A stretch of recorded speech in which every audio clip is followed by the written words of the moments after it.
Alors dans cette vidéo, je vais commenter le League Finder de Crac qui nous propose 4 tables de non limite 100 avec certaines stats sur son HUD, le nombre de mains, BPIP, preflop raise, aggression factor, pourcentage de showdown en haut et en bas, pourcentage de steal, pourcentage de 3 bêtes, fold sur les 3 bêtes, fold sur les 4 bêtes et fold sur les continuation bêtes au flop.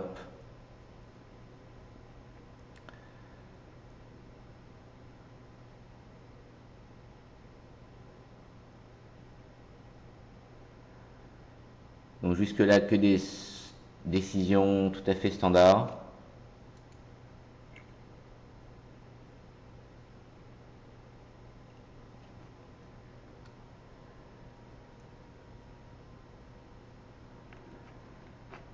Alors ici en bas à droite, Dame Valley of Suit, après l'Isolation Raise, c'est souvent une situation de 3 bêtes, vu les stats du limper, Under the Gun.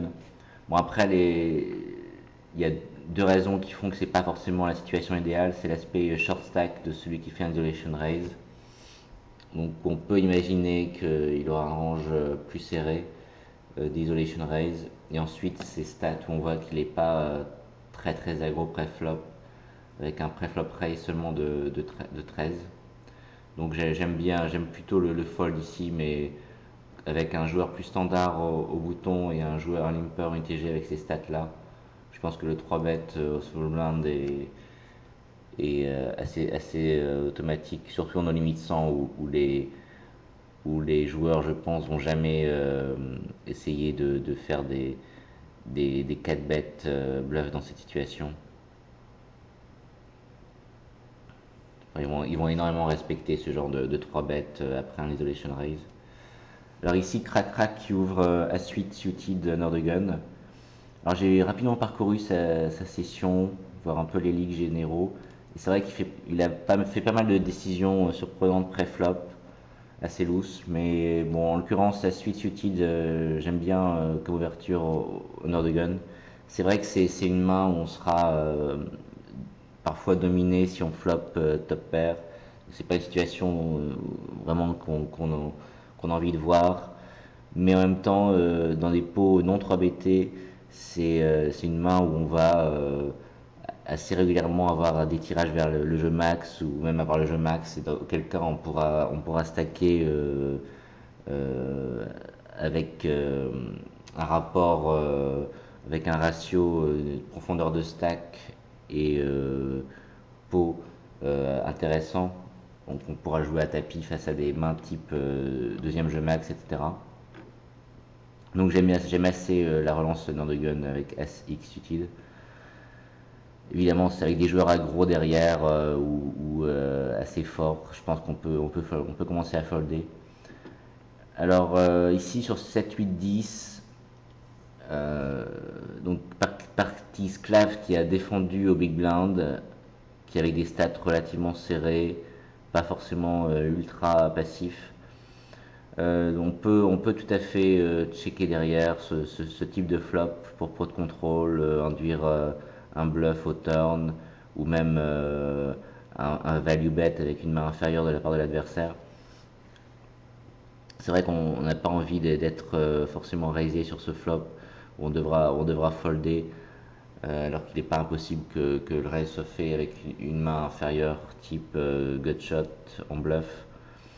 Mais en limite 100, je pense que dans l'ensemble, un continuation bet sur un board de drawy avec une main marginale est rarement une erreur, sachant on aura pas mal de valeurs de tirage très très moyen, type gutshot ou bottom pair plus gutshot, des mains de ce type-là, entre lesquelles donc, on a quand même pas mal de valeurs.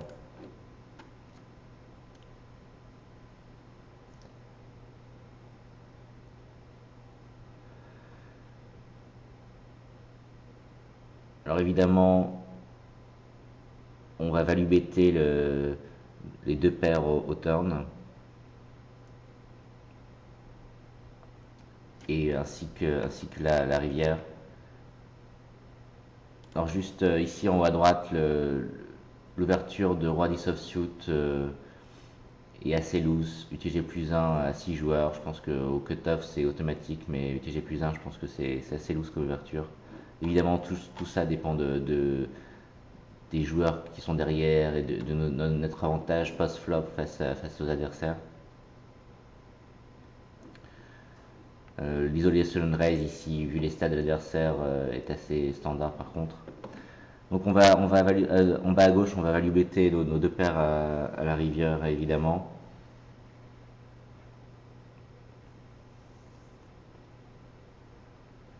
Donc il s'avère qu'il avait As-Valet. Donc vraiment c'est le type de main qui illustre un peu ce que je disais juste avant, c'est-à-dire que personnellement, si j'avais défendu As-Valet au Big Blind, j'aurais check-raisé ce flop avec l'intention de représenter pas mal de mains au turn et mon As et une miss-turn sur un As par exemple sera évidemment très suspecte. Alors que Party Sclave a adopté une ligne check call des 3 streets et contre des joueurs comme ça plus passifs, le contusion bet fait plus de sens. Alors évidemment, ce check call des 3 streets est pas horrible, mais je pense que le plus gros problème est la défense pré-flop avec As-Valet offsuit face à une relance UTG à 6 joueurs. Je pense que c'est EV négatif contre énormément de joueurs décents post-flop.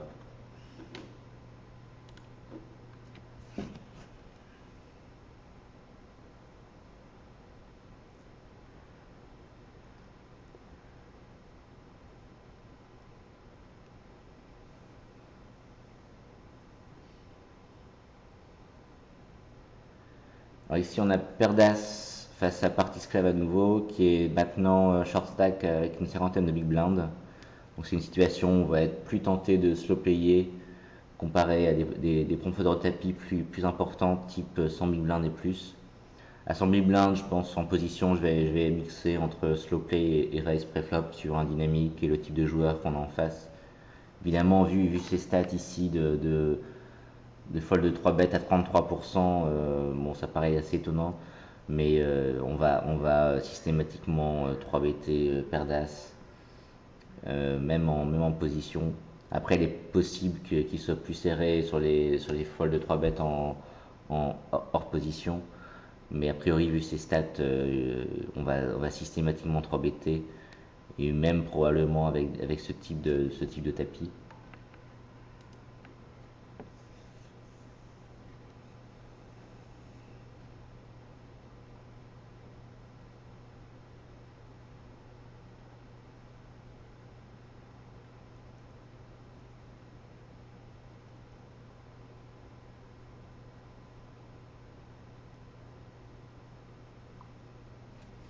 En bas à gauche, on le voit faire une relance à 4 big blind au small blind en ouverture au small blind. Alors c'est une taille de mise assez importante. Bon ici on voit que les tapis sont un peu plus deep, donc 140 big blind deep. Donc c'est un peu plus logique d'augmenter sa taille de mise. Mais bon, une taille de mise importante, c'est surtout intéressant face à des joueurs qui vont défendre énormément mais qui vont rarement 3 BT et contre qui on a un edge post-flop assez important quand on est en mesure de jouer les tapis.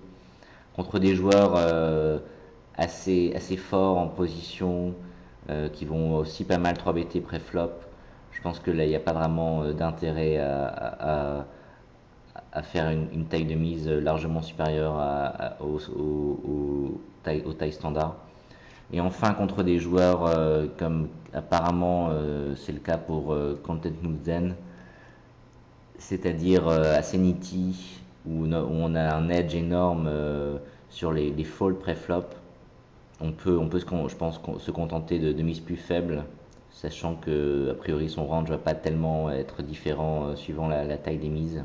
Son range de fold va pas être très différent suivant la taille des mises. Et quelqu'un qui fold énormément en big blind, c'est une erreur très grosse. Je pense que ça doit arriver assez régulièrement en no limit 100 par exemple. Et il faut exploiter ce genre de joueur ouvrant énormément de mains, mais je pense que avec des tailles de mise raisonnables, type 3 big blind, je pense que ça nous procure un edge assez important en fait, uniquement sur l'aspect pré-flop du jeu.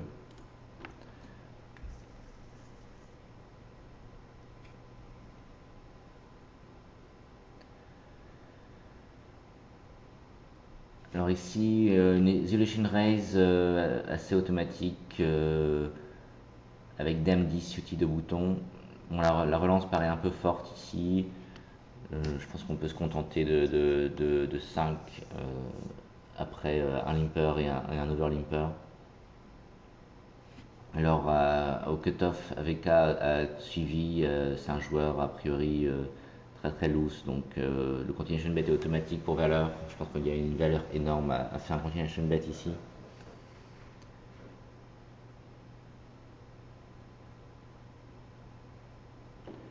Roi 5 foldé au small blind. Là, je pense qu'on peut tout à fait compléter, vu les stats du joueur. On n'aura pas trop de mal a priori à jouer contre les post-flop et il a un range très large de limp, comme on peut le voir ici avec son roi 8 suited.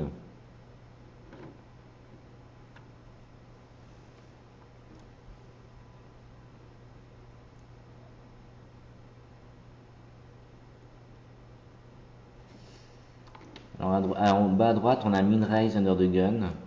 Donc c'est un taille de mise assez relativement rare under the gun.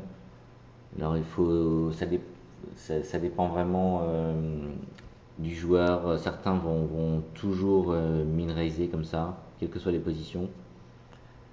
Et d'autres vont différencier leur taille de mise suivant leur main. Contre quelqu'un qui va différencier sa taille de mise, a priori le min raise est quand même plutôt un signe de faiblesse. Et donc on peut soit suivre en position avec l'intention de raiser énormément de flops, soit 3BT même face à une relance under the gun. Après contre quelqu'un qui ne varie pas ses tailles de mise, on doit continuer à respecter un min raise under the gun.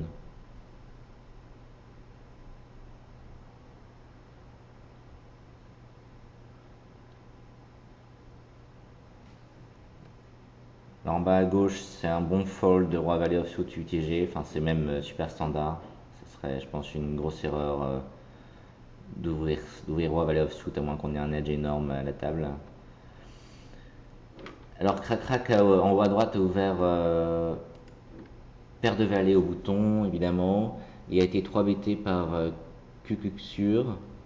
Alors Cucuxure, bon, il y a un échantillon assez décent de mains, avec près de 1000 mains.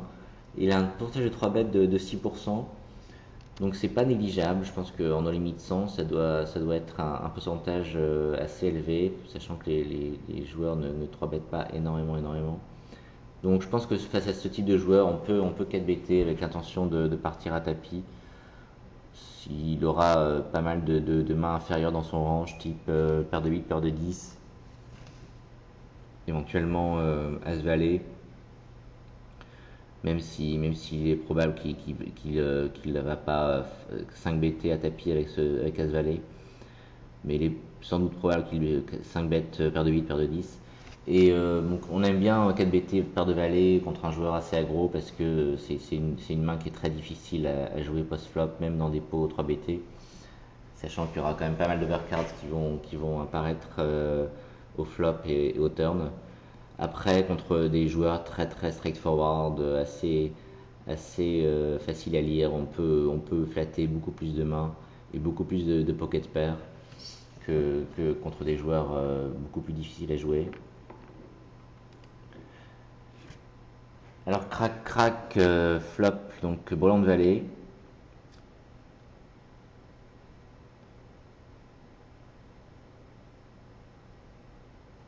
Et il fait une petite relance, donc 26 après une mise de 11.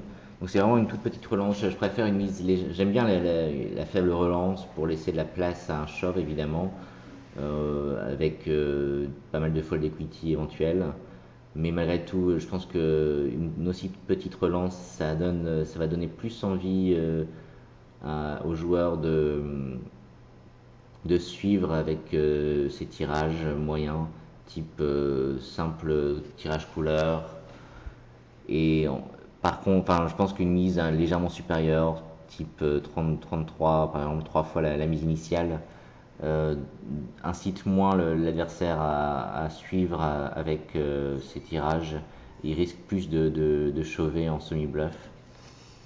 Alors le raise au flop bon, est assez standard, je pense, à ces limites-là, sachant que bon, évidemment un as ne va jamais folder, et c'est typiquement un as va typiquement avoir plus de mal à stacker si une scary card tombe au turn, comme par exemple un pic. Et c'est pas je pense pas que ça soit les limites où les joueurs vont énormément de barreler en bluff dans les pots 3 BT. Alors plus on monte de limites, plus on aura envie de pas mal slow payer dans les pots 3 BT, bien plus que dans les pots non 3 BT. La raison est qu'on est amené à faire pas mal de float et de call au flop et fold au turn avec des mains marginales. Donc on a envie d'équilibrer ces ranges-là avec pas mal de mains. On va coller au flop avec l'intention de stacker au turn. Mais je pense qu'en limite 100, on va être plus enclin à raiser au flop.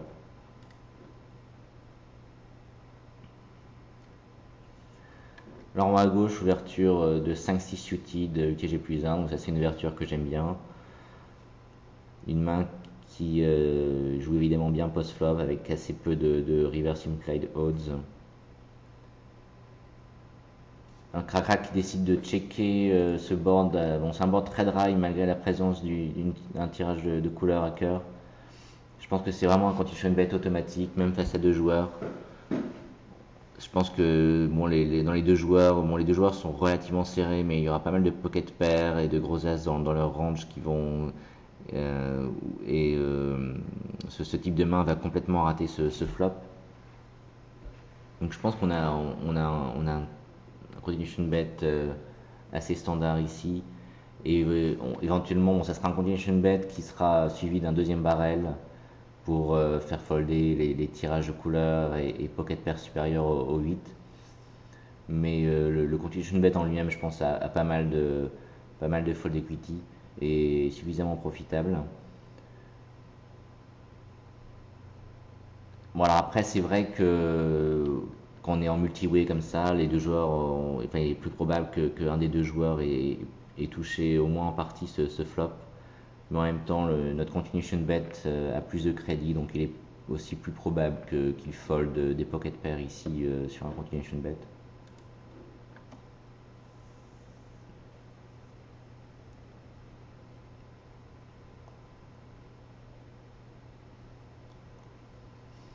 Donc crac qui fold le turn, a priori un fold automatique. Alors là, voilà, ça c'est le type d'ouverture quand même que j'aime beaucoup moins.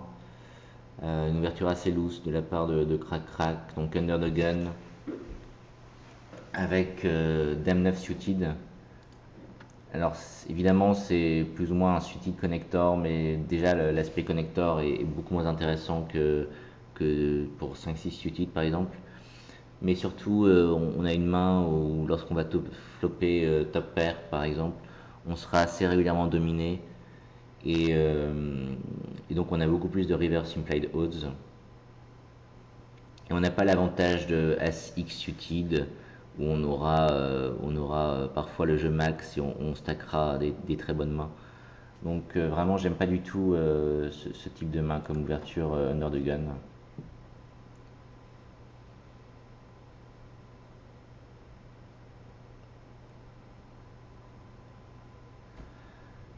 Alors crac qui est 3 BT par Q sur au big blind.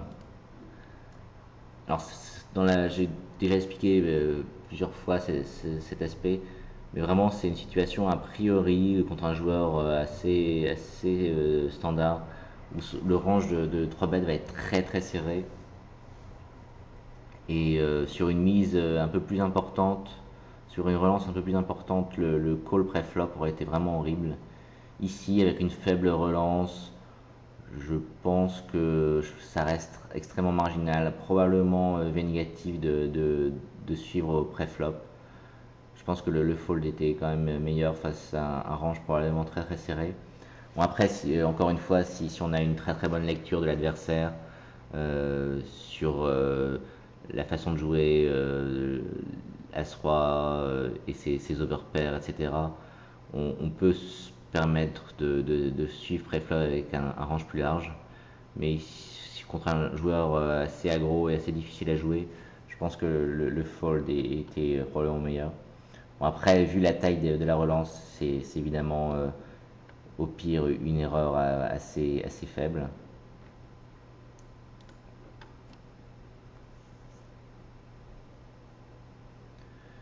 Alors Kukuxur qui mise la moitié du flop ici. Bon, c'est une taille de mise assez étonnante sur un board très très drawy.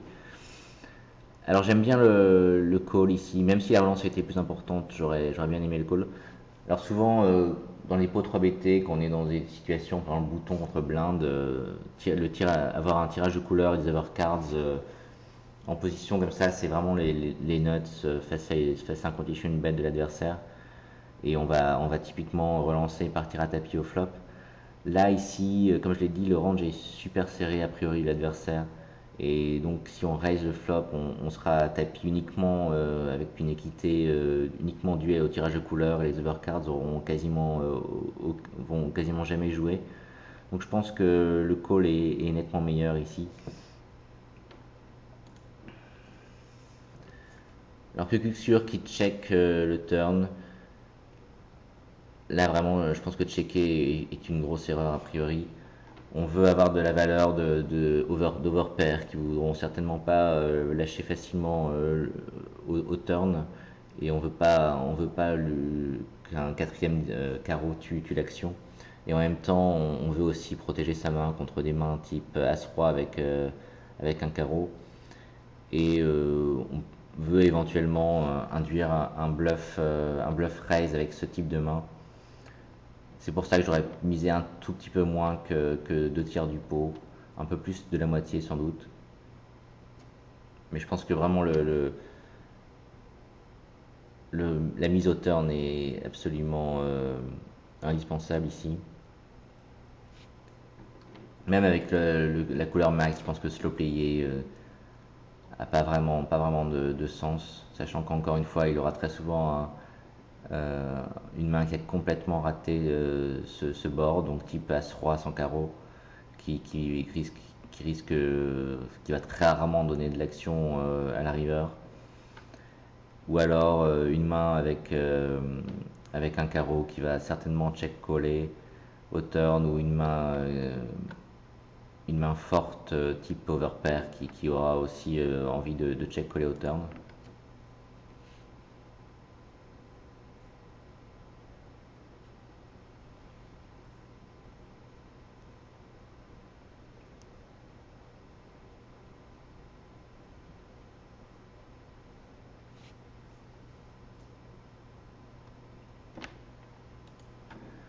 Alors là, un fold crack-crack au big blind avec roi 6 offsuit.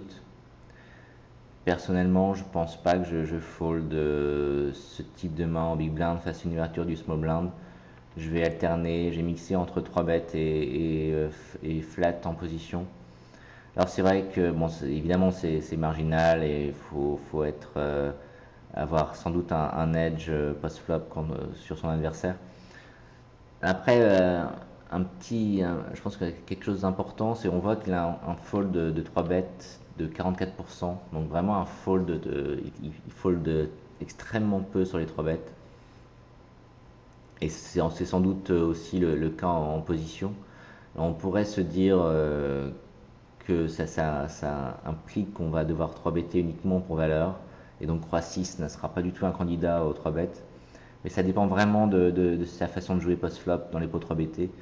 Et s'il fold énormément, s'il est vraiment fit or fold comme on dit, c'est-à-dire il va continuer uniquement s'il a touché le flop, on peut se permettre de 3BT light avec énormément de mains, sachant qu'il va folder très très souvent au flop et ensuite.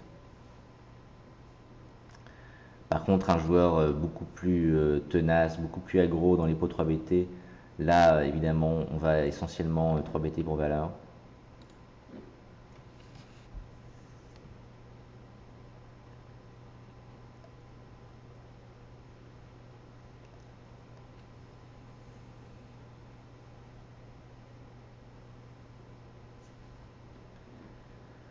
Alors ici, en bas à gauche, un 3-bet avec 7-3 suited. Alors en soi, c'est pas une main horrible pour 3BT, sachant que bon, on peut le lever d'une simple défense, c'est sans doute négative. Et face à des joueurs contre qui on a énormément de fold equity, au moins pré-flop, le lever d'un 3-bet devient positif. Donc c'est le cas ici avec un fold de 3-bet de 84%. Donc là, évidemment, on va folder énormément de mains. Et je pense qu'en no limit sense, c'est vraiment le genre de. Beaucoup de joueurs auront beaucoup de mal à s'adapter à des joueurs qui exploitent les faiblesses du joueur. Donc vraiment un très bon 3 bet ici. Et encore une fois, on va 3 better énormément de mains. Alors on voit une taille de mise de 4 big blind au bouton, ce qui est assez inhabituel et très très gros. Donc ça peut aller dans les deux sens, ça peut être à la fois signe de faiblesse avec justement un joueur qui veut pas être 3BT, ou alors au contraire quelqu'un, bon, ça souvent par des joueurs faibles, un signe de force en fait.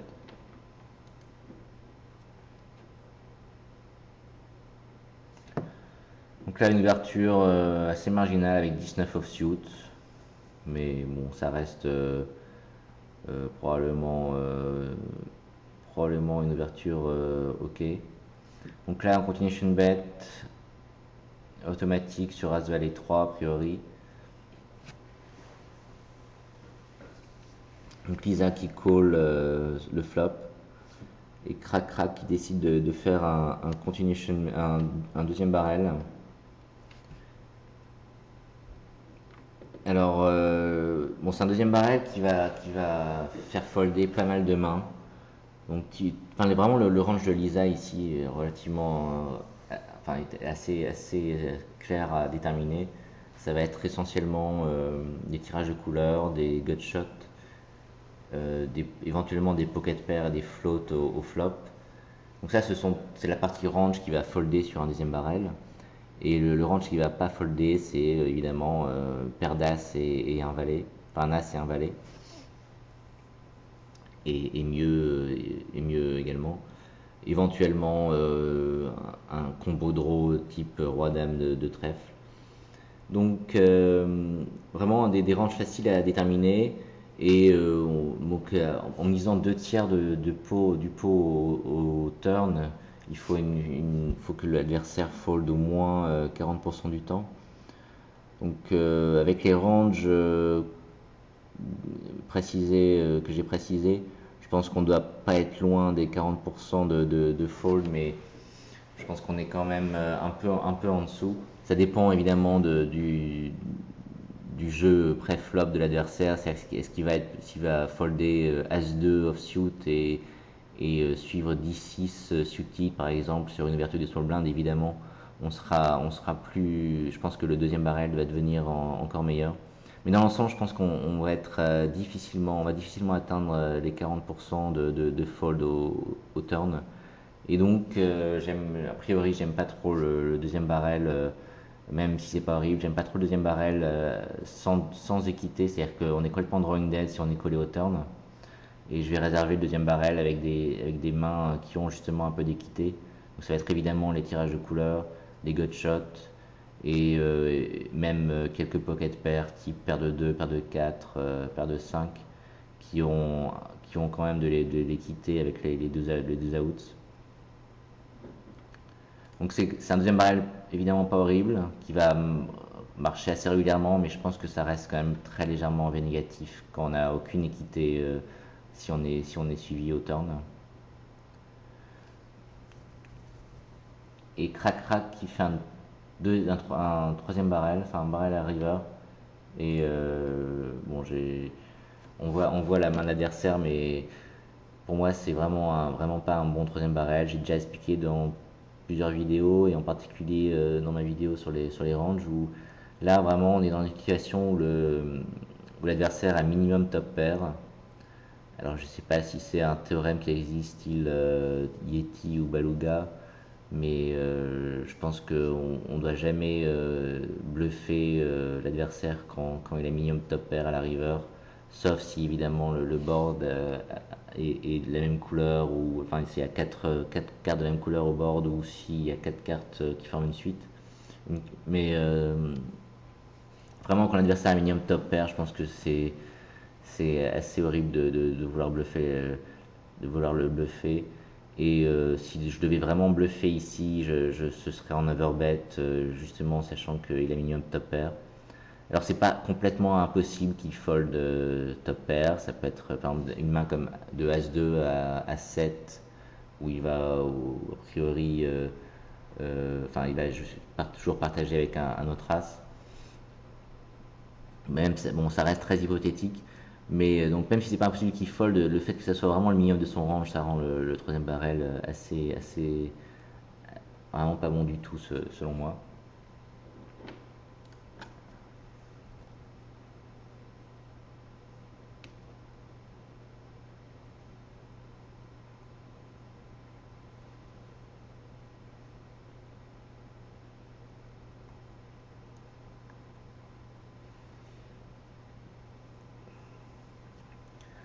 Alors on va à droite, crac-crac qui flatte de manière standard l'ouverture de AVK. Donc vraiment ça c'est une décision quasi automatique contre 95% des joueurs. Mais ici on a un joueur quand même qui a l'air très très loose. Je pense qu'on peut commencer à 3-better pour valeur paire de 8 ici. En tout cas, paire de 9, paire de 10, je pense que c'est assez indispensable. Et je pense que même paire de 8, on peut se permettre de 3-better pour valeur. Alors que contre des joueurs plus standards, plus décents et des régulars, on va évidemment flatter.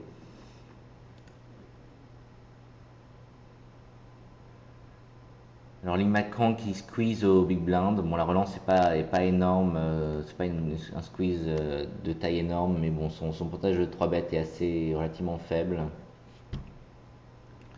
A priori le fold est quand même assez standard, sachant que paire de 8 c'est une main qui joue très difficilement dans les pots 3BT. Mais encore une fois, ça dépend aussi de la façon de jouer post-flop de l'adversaire. Et si on a une très bonne lecture de son jeu post-flop dans les 3BT, on peut se permettre de coller. Un peu comme paire de valet tout à l'heure.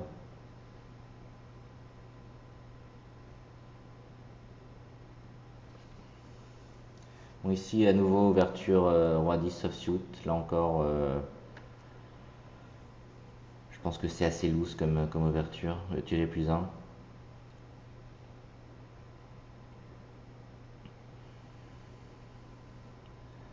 Donc cette fois, crac-crac qui fait un continuation bet contre deux joueurs. Donc là encore, je pense que comme tout à l'heure avec le flop roi 8-3, on a une bonne situation de continuation bet. Même s'il y a deux joueurs en face, c'est un flop très dry que les joueurs vont pas mal rater. Mais encore plus, je pense, le flop de tout à l'heure avec roi 8-3. Donc crac-crac qui est collé par les deux joueurs. Donc évidemment, il est hors de question de faire un deuxième barrel ici avec le 3 de pique qui touche au turn, même si René avait checké.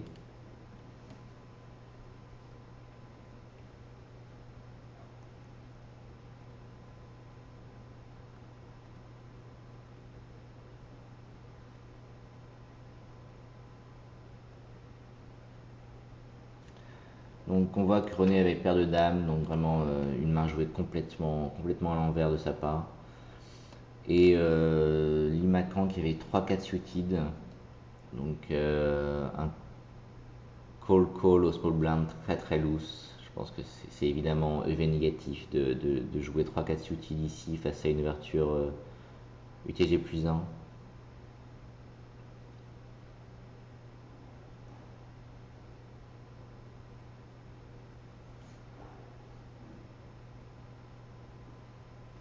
Donc là, un quasi min raise de René au bouton. Je pense que ça peut être une situation de 4 bêtes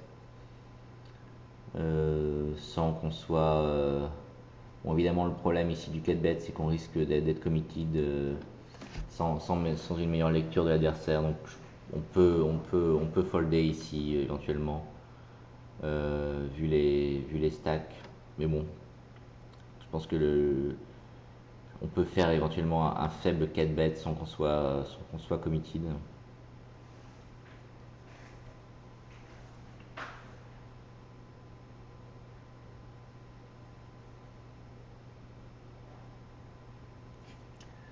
Alors Crac qui fait une note sur le call de As-9.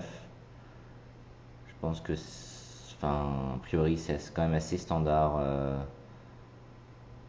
aujourd'hui ce type de call par énormément de joueurs. Je pense pas qu'il y ait beaucoup de joueurs qui fold top pair dans la situation de tout à l'heure. Alors Crac qui ouvre roi 10 offsuit au bouton, bon, évidemment c'est super standard, et qui est call collé par Donkey Monkey. Donc sur un board valet 7-7 avec deux trèfles, on peut checker avec l'intention d'abandonner le pot, éventuellement de temps à autre gagner au showdown. Et on peut faire un continuation bet. Je pense qu'en no limit 100, on va plus avoir tendance à faire pas mal de continuation bet sur ce type de board. Parce qu'on sera a priori rarement check raisé. Et on aura l'occasion de représenter pas mal de cartes sur les streets suivantes. Quand on sera assez régulièrement face à des mains type pocket pair quand on sera flatté au flop. Donc on va assez souvent deux barrelés ou trois barrelés ce type de board suivant les cartes qui arrivent. Donc j'aime bien le continuation bet contre des joueurs vraiment assez faciles à lire.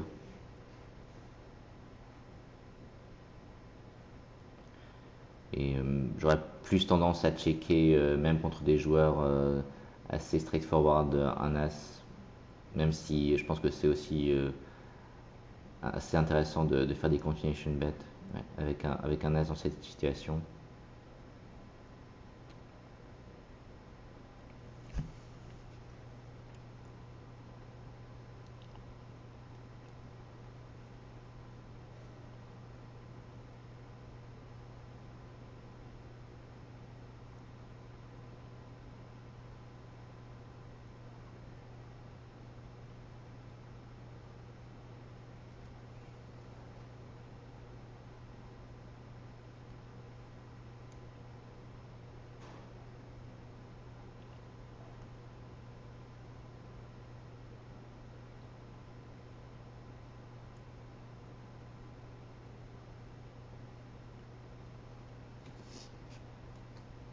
Donc là, crac qui fold 19 offsuit au small blind, je pense que c'est assez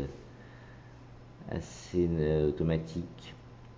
Alors on peut éventuellement 3-better, mais on va surtout 3-better hors de position contre un joueur trop serré sur les 3 bêtes.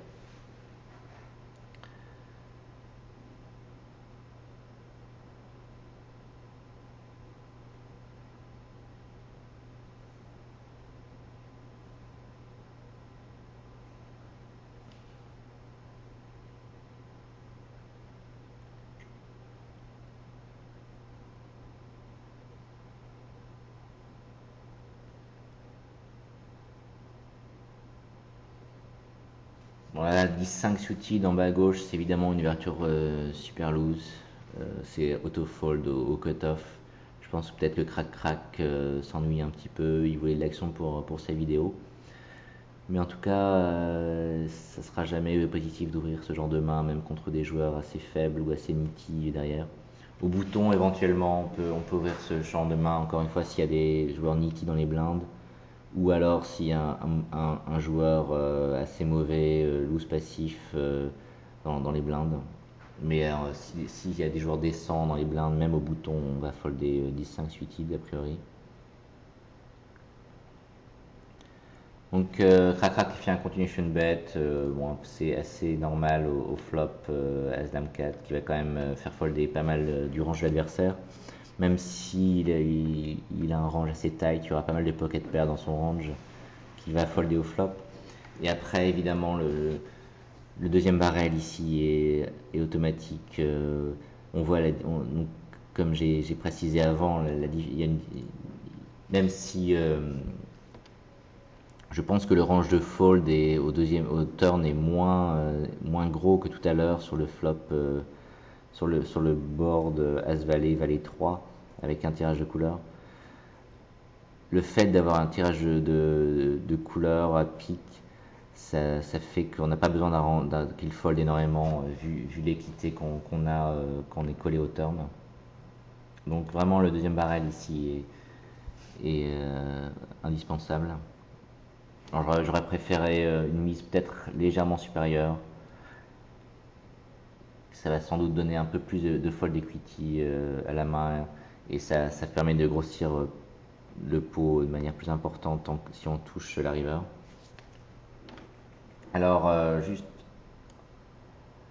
on va revenir sur la main en haut à droite. Donc René 1 qui a limpé au bouton préflop et check de crac-crac au big blind, donc là pas de problème. Il décide de checker son brelan au flop et René 1 qui check. Alors René 1, bon évidemment c'est un mauvais joueur avec des lignes très très bizarres, donc c'est a priori si c'est un joueur inconnu ça reste assez difficile à lire. Bon, je pense que le bet de crac-crac au turn est assez automatique. Et il y a un min-raise de René 1. Alors c'est vrai que c'est le genre de min-raise assez difficile à lire. Il est possible que ça soit vraiment un monstre qui est slow payé au flop, type un brelan, un full. Ça peut être aussi éventuellement une paire d'as slow payé au flop avec un as de trèfle par exemple. Un slow payé au flop, puis pré-flop, ça peut être aussi une main type un 10 avec un trèfle, etc. etc. Donc bon, dans l'ensemble, j'aime bien le call contre un joueur qu'on ne connaît pas avec des lignes bizarres comme ça. Bon, évidemment, le fold à la river est aussi standard. A priori, il va pas tourner ses mains en bluff et il va jamais value better moins que la river. Et il a aucune raison d'avoir des bluffs dans son range, des R dans son range avec la ligne qu'il a eu ici, qu'il a utilisé là.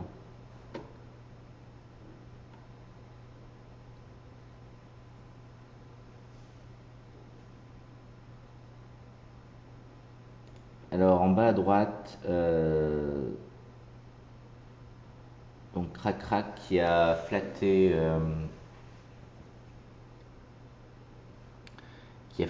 pré-flop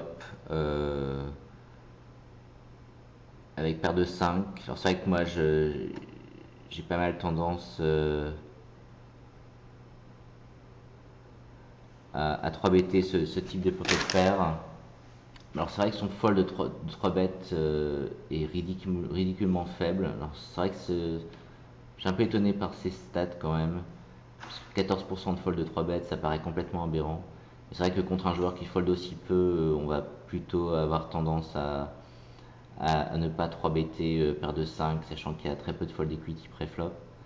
Et on va plutôt flatter, je pense, comme Krakra a fait. En revanche, au flop, c'est vraiment un check fold automatique. Je pense que c'est le genre de main qui dénote peut-être un leak assez important, à savoir être trop loose sur le flop. Vraiment, paire de 5 sur un board 7-8-9, un flop 7-8-9, ça a très très peu d'implied odds si on touche notre gut shot. Et en termes d'équité pure face au range de l'adversaire, on est vraiment très très mal sur ce flop. Donc c'est vraiment un fold au flop. Et c'est important de réaliser ce genre de leak. Savoir être trop loose sur les calls au flop. Alors en haut à droite, donc 3 bêtes de As Valley of Suit face à une ouverture du bouton. Donc là vraiment un 3 bet automatique contre, je pense, quasiment tous les joueurs au small blind. Sauf vraiment les joueurs super nitty sur les 3 bêtes, type Limacan par exemple. C'est vrai que si un joueur va le folder tous les mains où on est dominé, enfin où on domine plutôt l'adversaire, le 3 bet n'a pas autant d'intérêt. Et on va peut-être être tenté de plus se flatter au small blind. Mais bon, As-Valet c'est aussi une main a priori où on sera souvent 4 BT par une main qui nous domine justement. Donc dans l'ensemble, c'est quand même très très rare les joueurs contre qui le 3 bet de As-Valet soit une erreur au small blind passer une ouverture du bouton. Alors ici contre ce joueur, c'est vraiment indispensable, un joueur loose qui va coller énormément les 3 bêtes et qui va avoir un range très très large. Alors Kraka qui décide de checker ce flop, alors c'est un check que j'aime vraiment pas du tout. On, on veut avoir, c'est vraiment un board où il y a quand même pas mal de mains qui vont un peu toucher ce board type gutshot et tirage de toutes sortes, toutes les paires éventuelles. Alors que si on check le flop, ces types de mains vont souvent checker le flop également derrière. On va rarement avoir de l'action face à ce type de main. Alors AVK qui mise la moitié du pot ici. Alors c'est évidemment une taille de mise assez étonnante. Je pense on peut coller, on peut raiser le flop. A priori, bon, j'aime pas du tout le check au flop, mais je pense que le raise est sans doute légèrement meilleur. Une relance assez faible pour éventuellement induire un bluff shove. Je pense qu'il y a de toute façon, si on call, il n'y aura plus du tout d'action de main type R. On ne veut pas non plus donner forcément de cartes gratuites à l'adversaire en check collant. Donc je préfère quand même légèrement le check raise. Mais à mon sens, la mise au flop est nettement supérieure.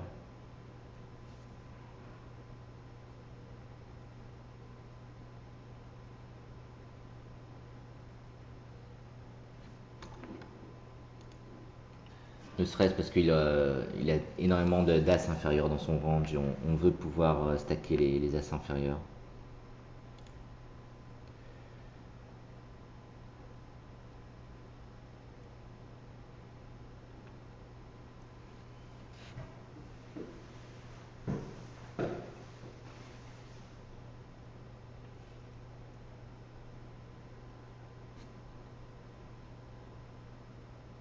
Alors ici en bas à droite, Crac Crac qui a flatté préflop avec As-10 suited, donc c'est un flat que j'aime bien, assez standard face à une ouverture white jack d'un joueur assez serré.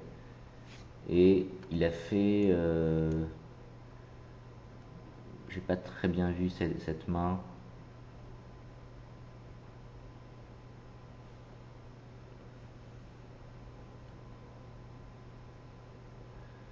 Donc il a bien flatté au préflop. Donc il trouve top pair ici sur un board assez drawy. Face à un continuation bet de red leg off, il fait un min raise. Donc là c'est une ligne assez bizarre de sa part. Personnellement, évidemment, j'aime pas du tout. Je vois pas trop le but de ce min raise. Je sais pas si c'est avec l'intention d'induire un shove light de la paire adversaire ou si c'est une sorte de bet pour info avec l'intention de folder sur un 3 bet. En tout cas, ça m'arrivera de relancer, de faire des relances faibles. Bon, jamais un min raise de ma part, mais de faire des relances faibles comme ça avec top pair, kicker moyen.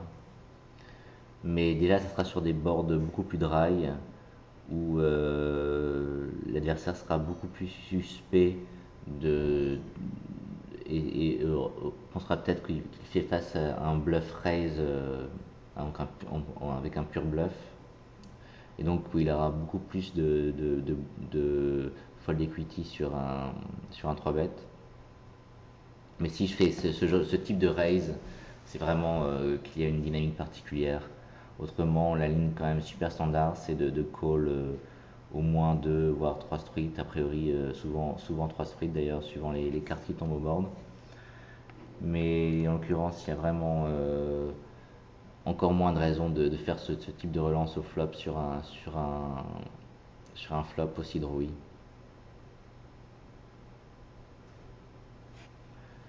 Après, à la river, ça dépend du type de joueur qu'on a en face. C'est vrai que